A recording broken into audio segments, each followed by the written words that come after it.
আমি আমার মা বাবারে দেখতে যাব।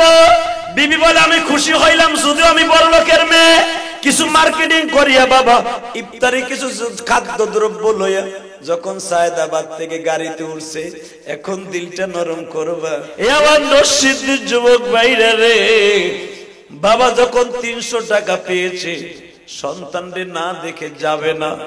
বাবাই জিদ করছে আমার ছেলের সাথে দেখা না করে যাব না। দারোয়ান বলে আমার চাকরি খেতে রাজি না। ও চাচা তুমি যতই চেষ্টা করো আমার চাকরি খাইতে রাজি না।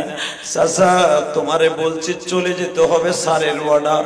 না রে বাবা তুই চিনোস আমি ওই স্যারের বাবা। সঙ্গে সঙ্গে দারোয়ান বলে তোমার ছেলে আর ছেলে না, এটা জানোয়ার হয়ে গেছে। তা না হলে আমি দারোয়ান, আমি আমার বাবা। তোমার ছেলে বেতন পাই এখনকার প্রায় 25,000 টাকা, আমি বেতন পাই মাত্র 3,500 টাকা। 3,500-এর 2,500 টাকা আমার মা বাপরে দেয় আমার উত্তরবঙ্গ বাড়ি। আমি আর মাত্র 1,000 টাকা খরচ করি, এর মধ্যে ঘর ভাড়া দেই। ও চাচা আমি জানি আমার বাবা কত কষ্ট করে আমার লেখাপড়া করাইছে। এবার কলেজের বন্ধুরা এই ঘটনার দ্বারা ফেসবুকে পত্রিকায় তোমরা শিক্ষা অর্জন কইরো। যখনই বলেছে আমার ছেলের সাথে দেখা না করে যাব না, দারোয়ান বলতেছে চাচা আমি কোন রকম ভাবে দেখা করতে যাব না, স্যারের অর্ডার। কারণ তুমি তো আমার বাপ না, তোমার পুলার সন্তান। ঠিক না বেঠিক? তোমার সন্তান হলো ম্যানেজার, আমি হলো দারোয়ান। আমার চাকরি বাঁচাইতে হইব। এই 300 টাকা দিছে, নেলে নাও, নালে কিন্তু এখন আমি তোমার ধাক্কা দেব। যুবক এখন দিলে নরম করবি। রিক্সা চালক হইলেও তার একটা সামাজিক বৈষম্য আছে না নাই, দাম আছে না নাই। সাথে সাথে বলতেছে বাবা তোর ধাক্কা দিতে হবে না, আমার বুঝতে আর বাকি নাই। ঠিক আছে এই 300 টাকা তোমার স্যারের দিয়া বইলো, আমার কাছে 12 টাকা আছে। যুবক টাকা 300 রিটার্ন দিয়া চলে গেছে। এখন যাবে কেমনে? সায়েদাবাদে 3 দিন রিক্সা চালাইয়া কিছু টাকা জোগাইয়া কিছু মার্কেটিং করে বাড়িতে গেছে। তো এলাকার মানুষ জিজ্ঞাসা করছে তোমার পোলা এত বড় অফিসার কি কি দিছে? আমার পোলা অনেক কিছু দিছে, অনেক ভালোবাসা দিছে। কিন্তু মার কাছে যখন গেছে মা জিজ্ঞেস করে আমার রিপন কি তোমার কিছু দেয় নাই টাকা পয়সা? আমার দিকে তাকাবার এখন কানবা। পকেটের থেকে ওই যে রিক্সা চালানোর পরে যে টাকার মধ্যে ঘাম ভরে না, ওই ঘাম ভরানো কিছু টাকা মার কাছে দিয়ে কয় গুণ, প্রতিদিন যেমন গুণ আজকেও গুণ।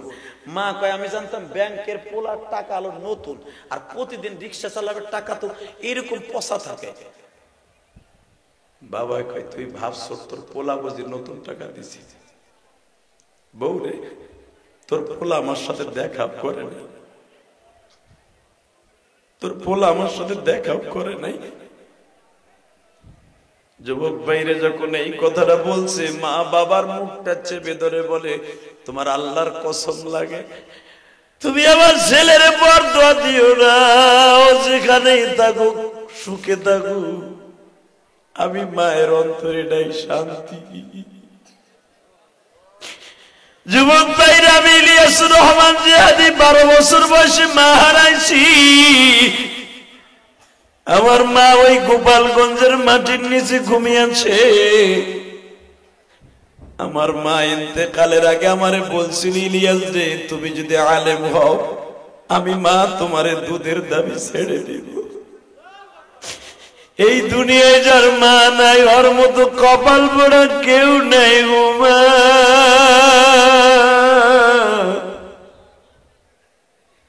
যাদের মা আছে তোমরা শুকরিয়া আদায় করিও। যখন বলেছে আমার ছেলেটারে তুমি বরদোয়া দিও না, বাবাই বলে ছেলে কি তোর একা? আমারও তো ছেলে, ও ভালো থাকুক সুখে থাকুক। মা বলে হয়তো তোমার সাথে ভালো ব্যবহার করে নাই কারণ ওর বিবি মেনে নেই নাই, আমাদের মেনে নেওয়া উচিত ছিল, চলো আমরা দুইজন যাই। যুবক এখন চিল্লাবি আর কানবি। মা আর বাবা পরের মাসে বাবা কিছু পিঠা আটা লইয়া বনানীতে যখন বেড়াইতে গেছে, মা যে বলে রিপন রে বাবা কেমন আছো? কথা বলে না। বাবাই বলে কেমন আছো? কথা বলে না।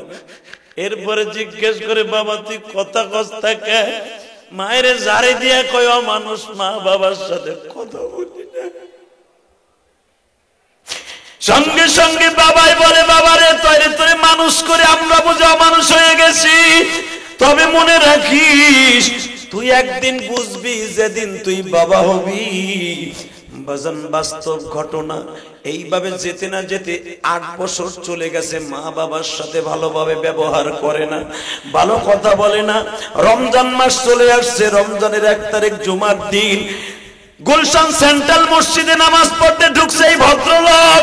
হঠাৎ করে আল্লাহর কুতুব খুতবার মধ্যে বলে ফেলেছে, আল্লাহ পাক রমজান মাসে 3 ব্যক্তির কোনদিন মাফ করে না, তার জন্য জাহান্নাম ওয়াজিব হয়ে যায়। 1 নম্বরে রোজার মাস পাইয়া যারা তওবা করে রোজা রাখলো না, 2 নম্বরে যাদের অ্যাকাউন্টে মা বাবার বরদোয়া আছে, 3 নম্বরে যে আমি নবীর নাম শোনার পরে দুরূদ পড়ে না। এই হাদিস যখন আল্লাহর ওলি শুনায় দিল খুতবার মসজিদে, সঙ্গে সঙ্গে বাবা এই ব্যাংকারের অন্তরে দাগ কাটলো, আমার টাকা পরে খায়, আমারও তো 2টা সন্তান আল্লাহ দিছে, আমার বাবাও তো আমার লেখাপড়া করাইছে, আমি আমার বাবা মায়ের সাথে ভালো ব্যবহার করি না, এই রমজানে আমার বাবা মায়ের খোঁজ খবর নিলাম না, আমার মতো অমানুষ আর হইতে পারে না। বাজার অন্তরের ভিতরে কাজে লাইগা গেছে। বাসায় যে বিবিরে বলতেছে, বিবিরে আমি এতদিন বাবা মায়ের সাথে কথা বলি নাই, আমি এই বৃহস্পতিবার বাবা মারে দেখতে যাবো। মারহাবা বললেন না? আল্লাহু আকবার বললেন না? তাহলে ওয়াজে হেদায়েত পায় কি পায় না? আমি আমার মা বাবারে দেখতে যাব। বিবি বলে আমি খুশি হইলাম যদিও আমি বড় লোকের মেয়ে, কিছু মার্কেটিং করিয়া বাবা ইফতারি কিছু খাদ্য দ্রব্য লইয়া যখন সায়েদাবাদ থেকে গাড়িতে উঠছে, এখন দিলটা নরম করবা, সায়েদাবাদ থেকে গাড়িতে উঠে কুমিল্লা দক্ষিণে গেছে। ওবাজান তখন দাউদকান্দি ফেরিঘাট ছিল, তখন কিন্তু ব্রিজ ছিল না। আল্লাহর বান্দা ফেরিঘাটে জাম লাগিয়া ফেরিঘাটেই রাত 12টা বেজে গেছে। রাত 12টার সময় 12টার পরে কুমিল্লা সদর দক্ষিণে যাওয়ার পরে সব দোকানপাট বন্ধ, শুধু দারোয়ান দাড়ি লয়ে দাঁড়িয়ে আছে, দারোয়ান লাঠি নিয়ে দাঁড়িয়ে আছে। এই সাহেব জিজ্ঞাসা করে, রিপন সাহেব চাচা কোন গাড়ি ঘোড়া পাওয়া যাবে নি, আমি অমুক গ্রামে যাব। দারোয়ান বলে, স্যার রমজান মাস, তারাবি পরে মানুষ ঘুমিয়ে গেছে, একটু পরে সেহরি খাওয়ার জন্য উঠবে, তখন হয়তো রিক্সা পাওয়া যাবে, এখন কোন রকম সম্ভব নয়। অনেক কাকতি মিনতি করে বলা হইল, চাচা যদি একটা রিক্সা বাড়ির থেকে ডেকে দাও, আমার খুব যাওয়ার দরকার, মা বাবার সাথে সেহরি খাবো, তাহলে আমি তোমার কাছে কৃতজ্ঞ থাকবো, বরঞ্চ আমি তোমারে কিছু পুরস্কার দিব। বাজারের সঙ্গে সঙ্গে দারোয়ান বলে, স্যার আমরা টাকা নেই কিন্তু কেউ বিপদে ফেলাই নেই না, আমরা গ্রামের মানুষ, আমাদের একটা ধর্ম আছে। বলে, স্যার এইভাবে কষ্ট করে লাভ নেই, আপনি আমার সাথে বসেন, বৈশা সেহরি খাইয়া পরে আপনি যায়েন।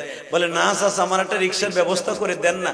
ইন দি মিন টাইমে চাচাই বলে ফেলছে, শোনেন একটা কথা তলে, যখন এত পিড়াপিড়ি করতেছেন, আমার জানা মতে এই কুমিল্লা দক্ষিণ এই বাজারে রাতের বেলা কেউ রিক্সা চালায় না, তবে একটা লোক মাঝে মাঝে আমার লগে গল্প করে। কি গল্প করে? সে তার ছেলে টাউনে অনেক বড় চাকরি করে, কিন্তু লোকটা কর্মদেশে রিক্সা চালায়, কিন্তু থাকলে ওই লোকটা থাকতে পারে। আপনি একটু সামনে অ্যাডভান্স হয়ে দেখেন, বাজারের মধ্যে লোকটা শীতের মধ্যে ওইখানে মোটামুটি বসে থাকে, আপনি চাই দেখেন, হাতের মধ্যে হাদিয়া পত্র লইয়া যখন গেছে বাবা যায় দেখে শীতের মধ্যে পুরা মাফলার দিয়ে শরীরটা ঢাইকা, মাথার মধ্যে কান টুপি দিয়া, জুতা মোজা পায়ে দিয়া, কালা চশমা ফ্রেমের মধ্যে বাবা চশমা লাগাইয়া রিস্টার মধ্যে কাইতে পড়ে রয়েছে। যে জিজ্ঞেস করে, চাচা যাইবানি? দুনিয়ার সবকিছু পরিবর্তন করা যায়, কণ্ঠটা কিন্তু পরিবর্তন করা যায় না। যুবক ভাই তোর পাও ধরে ধরছি রে, যখন বলছে চাচা যাইবানি, সঙ্গে সঙ্গে চোখটা ঘুরে বলে, হারে যারে আমি আজ থেকে 20 বছর আগে কোলে কইরা এই পানির মধ্যে যে পরীক্ষার ফি দিয়ে আসছিলাম, সেই ছেলে আমার কয় চাচা যাইবানি। কণ্ঠটা পরিচিত মনে হয়। বাবা কই যাবেন? চাচা অমুক গ্রামে যাব। কার বাড়ি যাবেন? অমকের বাড়ি যাব, হাজামু স্যার ওঠেন, কয় টাকা ভাড়া নিবেন? তোমার কথা বোঝা যায় না, গালের মধ্যে যে মাফলার পেঁচায় রাখছো শীতের মধ্যে। স্যার বুঝতে হবে না কথা, আপনি উঠেন, আপনার নিয়ে গেলেই তো হয়েছে। আপনাদের জানা আছে যখন রিক্সায় উঠছে রিক্সার প্যাডেল মারতেছে, বাস্তব ঘটনা। ফেসবুকে মানুষকে অনেক সময় ভালো জিনিস দেয় তোমার আমার হেদায়েতের জন্য, ঠিক না বেটি? আজকে যুবক ফেসবুক ভালোর জন্য ব্যবহার করে না, ব্যবহার করে একমাত্র খারাপ হওয়ার জন্য। কথা কও না কেন? সর্বপ্রথম তুমি সকালে ফেসবুকটা খুইলেই ল্যাংটা ছবির উপর লাইক দাও। সবচাইতে কপাল পুড়ছে বাংলাদেশের যুবকদের। আজকে চরিত্র অবক্ষয় হচ্ছে কেন জানো? আজকে যুবকগুলো চরিত্রহীন হয়ে যাইতেছে একমাত্র ফেসবুকের কারণে, এই অ্যান্ড্রয়েড সেটের কারণে। আমার মা বোনদেরকে বলবো, মা আপনার সন্তান যদি আদর্শবান বানাইতে চান অ্যান্ড্রয়েড সেটটা কাইরা নেন। আল্লাহ আমাদের হেদায়েত নসিব করো। যখন বলছে স্যার উঠেন, গাড়িতে উঠে প্যাডেল মারছে যুবক, প্যাডেল মারতে মারতে যখন ব্রিজের উপরে উঠছে, উঠতে গিয়ে বুকের মধ্যে ব্যথা শুরু হয়ে গেছে। জিজ্ঞেস করে, চাচা তুমি উঠতে পারো না? স্যার আমার অনেকদিন আগের একটা কথা মনে পড়ে গেছে, তাই উঠতে পারতাছি না। স্যার আমি আর রিক্সা প্যাডেল মারতে পারবো না, আমারে মাফ করেন। এই কথা যখন বলছে, বলে এটা ডাকাইতের জায়গা, তুমি কি জানো না এখানে একটা ডাকাতি হয়? তুমি ব্রিজে উঠতে যে বলতেছে আমি যাইতে পারবো না, আমার গ্রামে এখনো প্রায় 1-1.5 কিলোমিটার দূর। এই বুড়া পারবি না তো আমার লইছুসকে বাজানলে হাতের হাতাডারে এইভাবে কাছাইয়া যখন হাতটা বের করছে থাপ্পড় মারবে, সঙ্গে সঙ্গে বলে স্যার আপনি আমারে থাপ্পড় মারার আগে একটা কথা কোন। স্যার আপনার হাতের মধ্যে টর্চ লাইট আছে নিয়ে আছে, আমার মুখের দিকে একটু মারেন গো স্যার, বাস্তব জিনিস দেখতে পারবেন। যখন টর্চ লাইটটা মারছে রে ভাই, মাফলারটা টান দিয়া খুলি, কয় দেখেন স্যার আমারে চিনেননি। এ নরসিংদীর যুবক ভাইরা একটা লাফ দিয়া রিকশার থেকে নামিয়া বাবার বুকের মধ্যে চেপে ধরে বলে, বাবা গো বাবা, তুমি আবার এইভাবে ধোকা দিবা আমি বুঝতেও পারি রে। ও বাবা তুমি আমার ভাত পরে খায় আর তুমি রাত্রে রিক্সা চালাও। বাবাই কাম দেয়ার বলে, রিপন সাহেব কথা বাড়ায়েন না, বাবা ইফতারি আজকে কি দিয়া করছে জানো? ঠিক এক মুঠ শুকনা মুড়ি দিয়া বলে ঠান্ডা পানি দিয়া। সেরি খাবো কি দিয়ে, ঘরের মধ্যে কিছু নাই। তোমার মা ইসমা রোগী, হাঁপানির রোগী, তোমার মায়ের ঔষধ কিনবো পয়সা নাই, তোমার মায়ের ঔষধ কেনার জন্য রিক্সা লয়ে নামছি। বাবা ওঠো, আমি তোমারে বাড়িতে লয়ে যাই, তোমার রিক্সার গুন্ডি মারি। লাঠি দিয়ে রিক্সা ফেলায় দিয়া বাবারে বুকের মধ্যে নিয়ে বাবা যখন হেঁটে হেঁটে রওনা দিছে, বাবার পায়ের আঘাত পাইয়া মা ঘরের থেকে বের হয়েছে। ও রিপনের বাবা ঔষধ নিয়ে আসছো, ঘরের মধ্যে চাউল নাই, খাবার নাই, বাজার করে নিয়ে আসছো। যুবক ভাইরা এখন চোখের পানি ফেলাই আল্লাহর কাছে মা বাবার জন্য দোয়া করবা। যখনই বলছে ঔষধ নিয়ে আসছো, বাবাই বলে এমন ঔষধ নিয়ে আসছি তুই দেখলেই ভালো হয়ে যাবি। মা ঘরের থেকে লাফ দিয়ে বের হয়েছে, এমনকি ঔষধ আনছো, ঘরের থেকে বের হয়েই দেখে রিপন সাহেব দাঁড়ায় আছে। মার পাও দুটা জড়াই ধরে বলে, মা গো মা, আমারে মাফ করে দাও। যখনই বলছে মা আমারে মাফ করে দাও, এই গভীর রাত্রে সেহরির টাইমে মা বুকের মধ্যে নিয়ে রিমার সাহেবের ডাক দিয়ে বলে, আল্লাহ আমার সন্তানকে তুমি মাফ করে দাও। এর সিদ্ধির যুবক দেখো তোমার মাঠে বসে বাইরে কান্দে। যুবক বাবা মায়ের কাছে সন্তান অন্যায় করলে কোনোদিন অন্যায় হয় না। ওই রাত 12টার সময় যদি রিপনের মা রিপনকে মাফ করে দিতে পারে, আমিও তোমাদের দুটা পাও ধরে বলে যাব, এই জায়গায় যাদের বাবা নাই মা নাই, তোমাদের সেক্রেটারি বসে কাঁদতে, তোমাদের অন্তরে দাগ কেটে গেছে। যেই শয়তানগুলি এইরকম ভাবে মা বাবার সাথে বেয়াদবি করো ভাই, আয় আমি তোদের দুটা পাও ধরে বলে দিয়ে যাই, জীবনে বাবা মারে কষ্ট দিস না। আমি ইলিয়াসুর রহমান জিহাদি আমার কষ্টের টাকা দিয়ে ঢাকা কেরানীগঞ্জে 4 কোটি টাকা খরচ করে একটা মসজিদ বানাইছি, আলহামদুলিল্লাহ বলে। আমি নিজে জায়গা কিনে মসজিদ বানাইছি ভাই। আমার জনম দুঃখিনী মা আমারে 12 বছর বয়সে বলছিল, ইলিয়াস দে বাবা যদি কোনোদিন টাকার মালিক হও একটা মসজিদ বানাইও।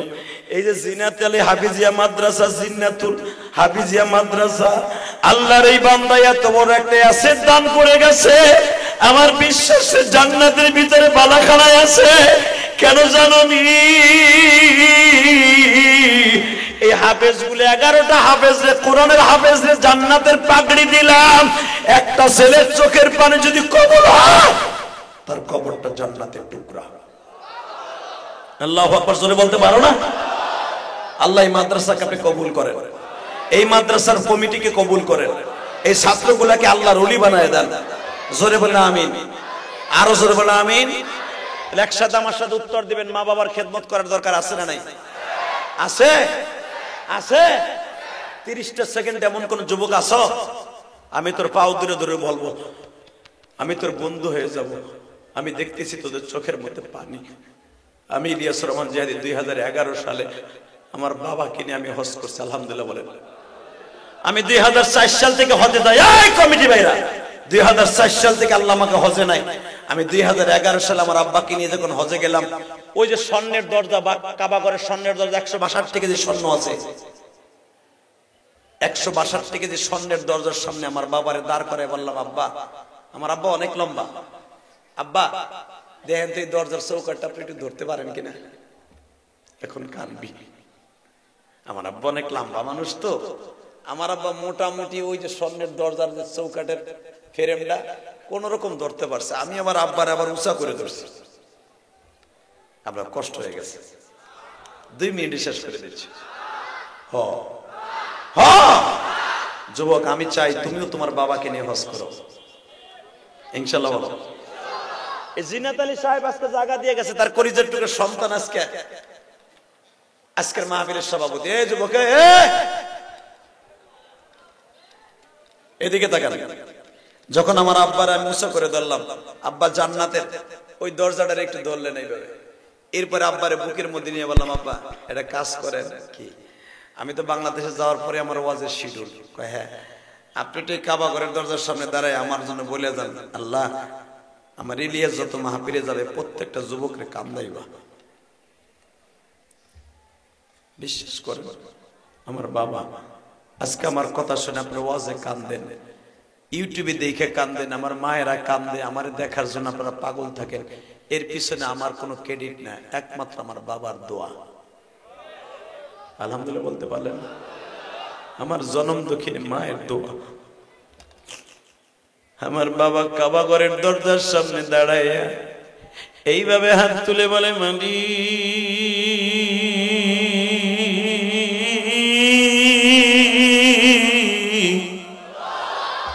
আমার ইলিয়াসকে তুমি প্রত্যেকটা মাহফিলে যুবকদের চোখ দিয়ে পানি ফেলাইবা।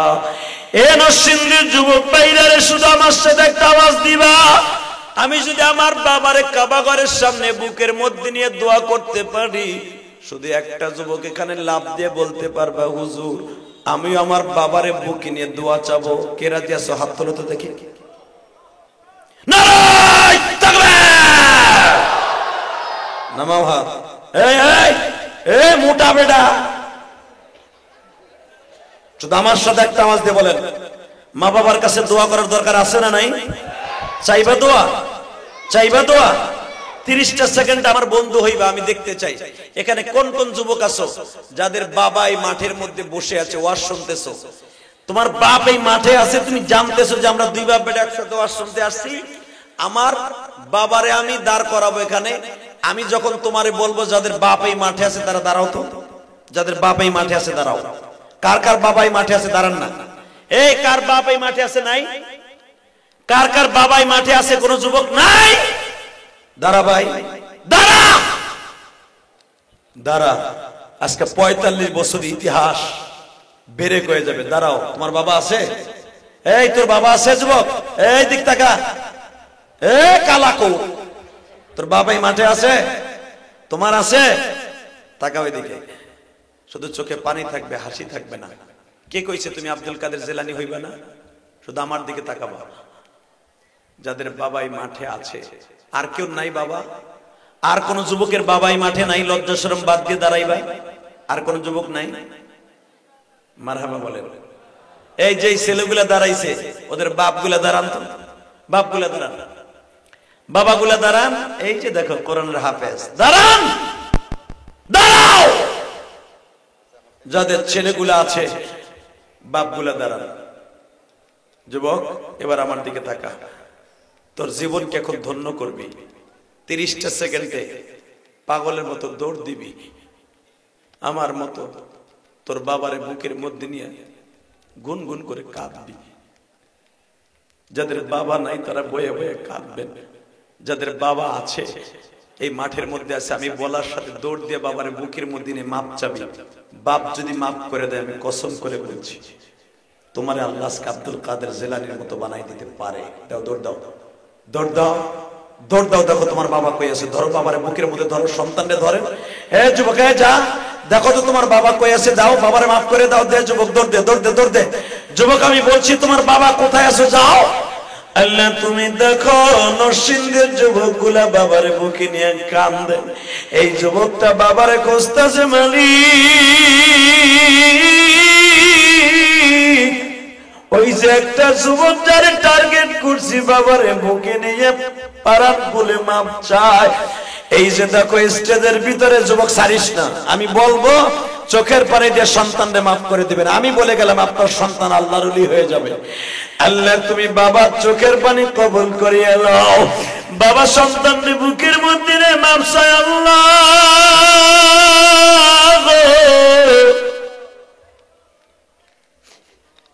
যারা সন্তানরে বুকে নিয়ে আজকে মাফ করে দেয়, এদের সন্তান গুলারে তুমি অলি বানায় দিবা। যুবক, বাবার কোলটা ছাড়িস নাই, বাবার বুকটা যে কত মজা তুই জানোস না। তুই আর আমি যখন 2 বছর ছিলাম, 1 বছর ছিলাম, বাবার কোলে উঠে বারবার বলতাম, বাবা ও বাবা।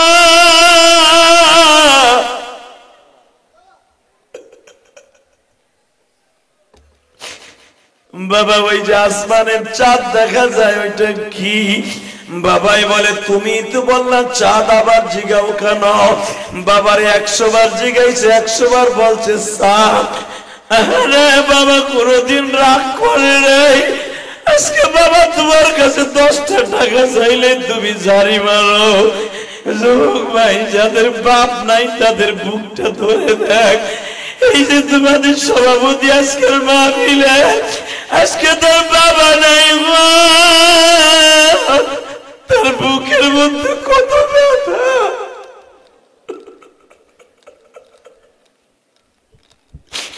এই যে তোমাদের সাবেক চেয়ারম্যান, বুকের মধ্যে কত ব্যথা। যে দিশা হুজুর যাদের বাবা আছে, তারা তো বাবার কাছে মাপ চাইব। আমি তো বাপ হারাই ফেলেছি, আমি তো মা হারাই ফেলেছি। আমি কার কাছ থেকে জান্নাত কামাই করব?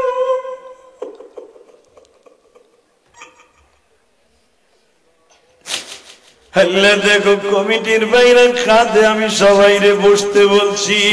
যুবক বাবারে কোলের মধ্যে নিয়ে বসে বল, বাবার হাত ধরে বারবার মাপচা যুবতী বোন, মহিলা প্যান্ডেলে কোন বোন মার কাছে আসুক না, একটা দৌড় দিয়ে মারে বুকে নিয়ে মাপচা এলো। আল্লাহ তুমি এই জিনাত আলী হাফিজিয়া মাদ্রাসার দিকে তাকায় দেখো, তোমার পাগলগুলি কারা যেন বাপ করে কান দেয়। আমার নবী মদিনায় যখন উহুদ পাথরের মাঠে যায়, বাবার কবরের কাছে দাঁড়ায় বলে, বাবা বাবা বাবা।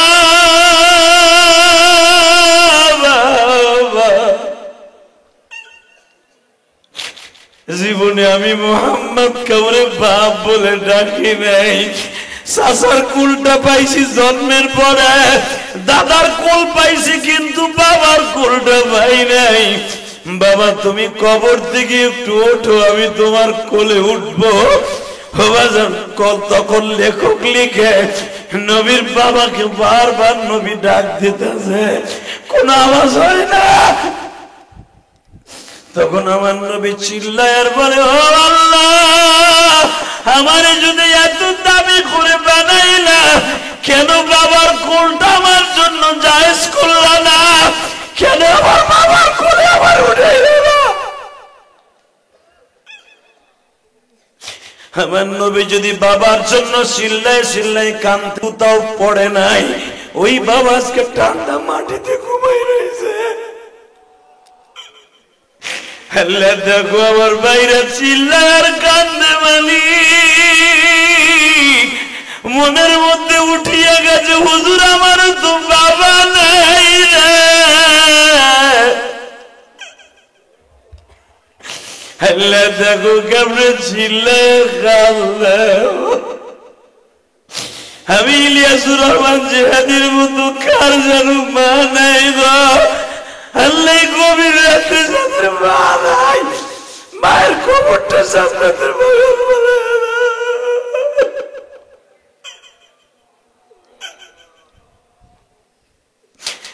আল্লাহ দেখো যুবক গুলা কান্দে মামা বলিয়া, আমার দাড়ি বাঁকা বাজানটা কাঁদে মামা বলিয়া। মা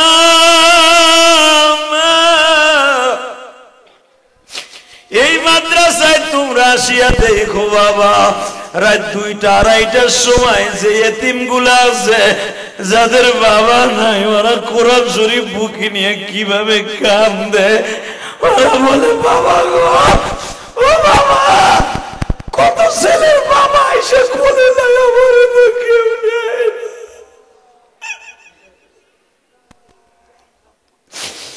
আরে আমি যাদের মাথায় আজকে পাগড়ি দিয়ে দিলাম বাবা, এই ছেলেদের মধ্যে কার বাবা নাই মা নাই আমি জানি না। আমার জীবনে ময়মনসিংহ 2টা ছেলের মাথায় পাগড়ি দিয়ে আমি কেঁদেছিলাম। ও বাজান, ওই ওয়াজটা তোমরা ইউটিউবেও দেখো। আমি যখন ছেলে 2টার মাথায় পাগড়ি পেঁচাই, আমি দেখি ছেলে 2টা কাঁদে। আমি জিজ্ঞেস করলাম, কাঁদোস কে? বলে, হুজুর আমার মা আমাকে 2 ভাইরে মাদ্রাসায় দিয়া আমার মা মরিয়া গেছে।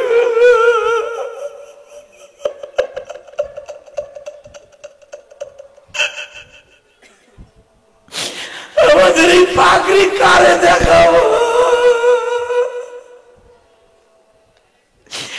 মর্মতো রাতি যুবক কমিটির বাইরা জীবনে বড় লোক হতে পারবেন, মেম্বার চেয়ারম্যান বারবার হতে পারবেন, মায়ের আদর চলে গেলে আর পাবে না।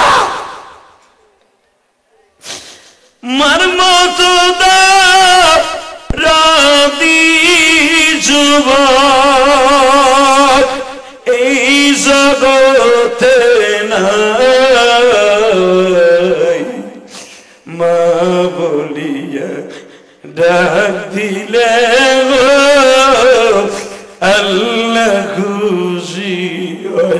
আল্লাহ দেখো না কেমনে কান্দে। আল্লাহ, আল্লাহ দেও না আমার ভাইদেরকে মাফ কইরা।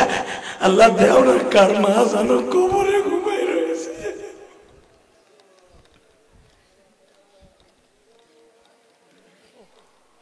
আল্লাহ তোমার কি মায়া লাগে না?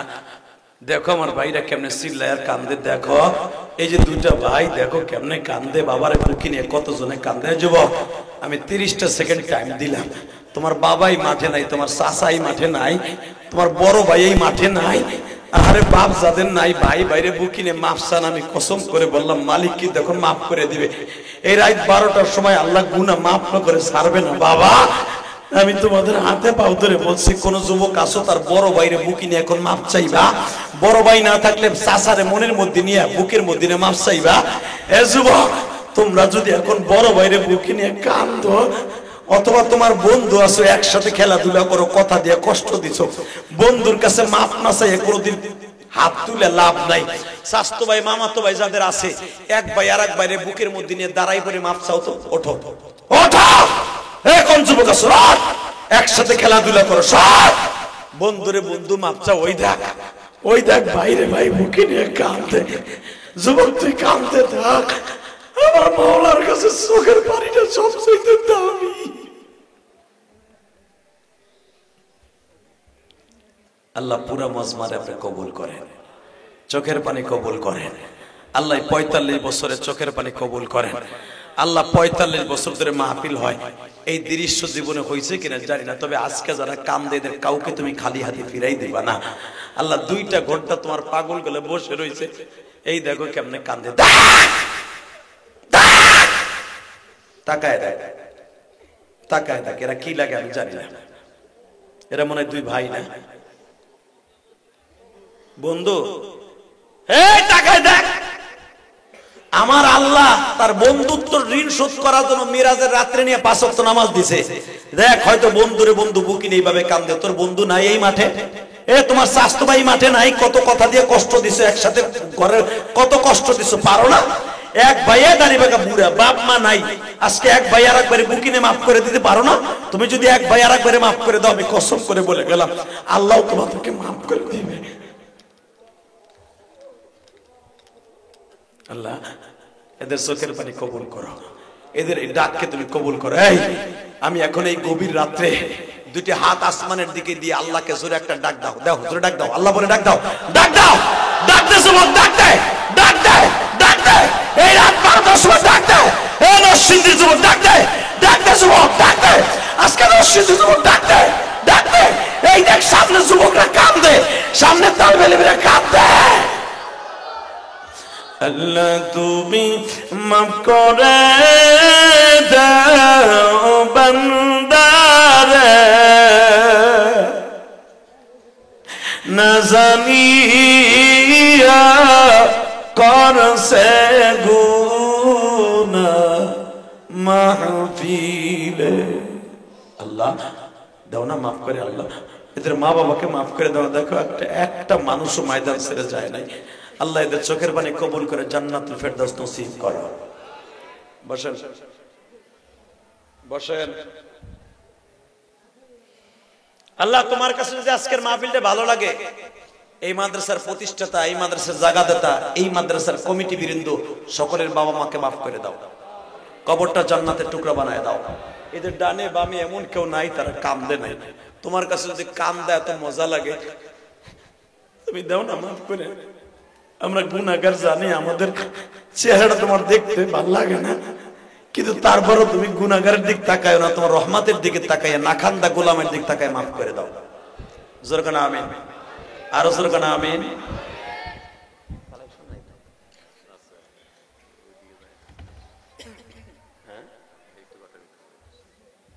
এই 30টা সেকেন্ড আমি বলবো, 30টা সেকেন্ডে বলবো। এখানে যারা বসে আছেন, আমি মা হারা যদি 4 কোটি টাকা খরচ করে মসজিদ বানাইতে পারি, যে আপনারা যে আমার ওয়াজের হাদিয়া দেন, এই টাকা দিয়ে আমি মসজিদ করছি আলহামদুলিল্লাহ বলেন।